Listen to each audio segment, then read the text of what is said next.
Olá, povo de Deus, bom dia, boa tarde, de acordo com o horário que vocês for ver esse vídeo. Eu já gravei um vídeo a respeito desse quadro, mas eu vou tornar a gravar outro para me explicar mais coisas para vocês ficar conhecendo, tá beleza?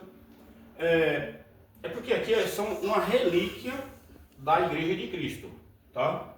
Isso aqui é a maior prova que nós temos da existência da Igreja de Jesus até hoje. Jesus entrega para Pedro aqui. Pedro governa até os anos 67.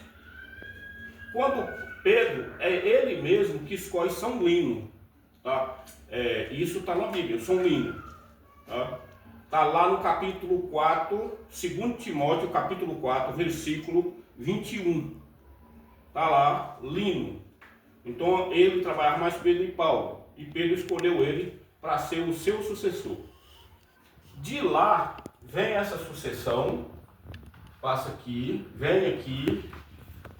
Aqui os anos 306, muita gente bota minhoca na cabeça aí dizendo que a Igreja Católica foi Constantino que criou. Quando Constantino existiu foi nos anos 306. Já existia 29 sucessores de Pedro até Constantino. E Constantino, ele não foi nada mais, nada menos do que o imperador de Roma. Ele não foi papa. Ele não foi eleito sucessor da igreja. Então, quando ele apareceu lá para ser imperador, a igreja já existia, já tinha se passado 29 sucessores de Pedro. Tá? O que Constantino fez? Obrigou a igreja a ficar do lado dele. Tá? Então foi isso que ele fez, mas ele não criou nada. Bom, de lá vem a igreja sozinha, passa aqui esse monte de sucessor até chegar aqui no Papa Leão. Quem é o Papa Leão? O Papa Leão foi o que abriu a brecha para Lutero criar a igreja protestante. Tá? Na época, o protesto de Lutero começou no governo do Papa Júlio II, em 1503 para 1513. Em 1513 começou o protesto de Lutero. Aí o Papa Júlio morre, vem o Papa Leão, tá? Foi a época do maior protesto de Lutero e termina aqui no governo do Papa Adriano VI. Foi nessa época que surgiu a igreja protestante. Então, são 216 papas que já tinha se passado até a criação da igreja protestante, que de evangélica não tem nada. Porque os evangélicos que eu conheço são os 4 evangélicos da Bíblia. Então, era só essa igreja de Jesus. O que Lutero fez? Pega a Bíblia, copeia, para fundar a religião dele. Tá? Então a Bíblia que existe hoje nas igrejas protestantes é cópia da Bíblia do Vaticano. Se não fosse a nossa igreja, a igreja protestante não teria Bíblia. Tá? Então a igreja, ela continua, que hoje são 267 com esse que foi eleito agora há poucos dias. Tá? Então, não precisa prova maior do que isso aqui. Você quer seguir Jesus? Então procura conhecer isso aqui. Procura conhecer o estudo da igreja, que você vai descobrir a verdade. Porque eu tinha tudo para ser um protestante, porque eu não gostava de padre.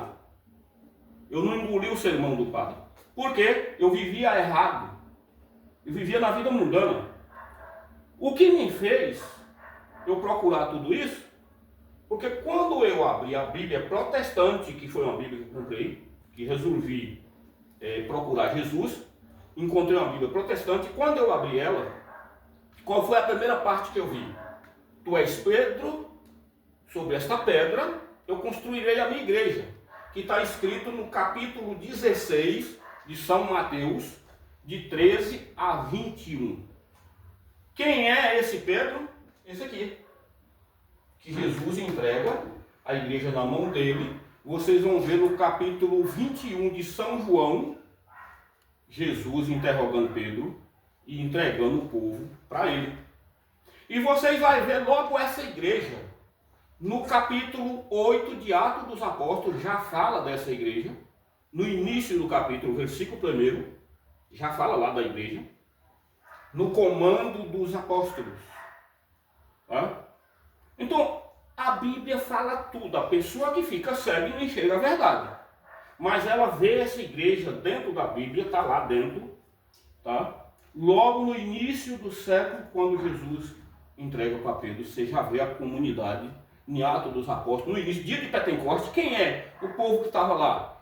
Pedro junto com os apóstolos e aquela igreja que acreditou em Jesus, que estava lá presente, que logo depois do Espírito Santo vir nos apóstolos, logo ali adiante vocês vão ver que Pedro, discursando, ele batiza mais de 3.000 pessoas esse dia. Quem é esse povo? A igreja de Jesus. Aí o povo fica caçando, a igreja foi criada por fulano de tal. Não. Está tudo dentro da Bíblia, isso que eu estou postando para vocês. Tá? Então é só mais um pouquinho do conhecimento a respeito dessa relíquia aqui, que representa a igreja de Jesus. Tá bom, meus irmãos? Louvado seja o nosso Senhor Jesus Cristo.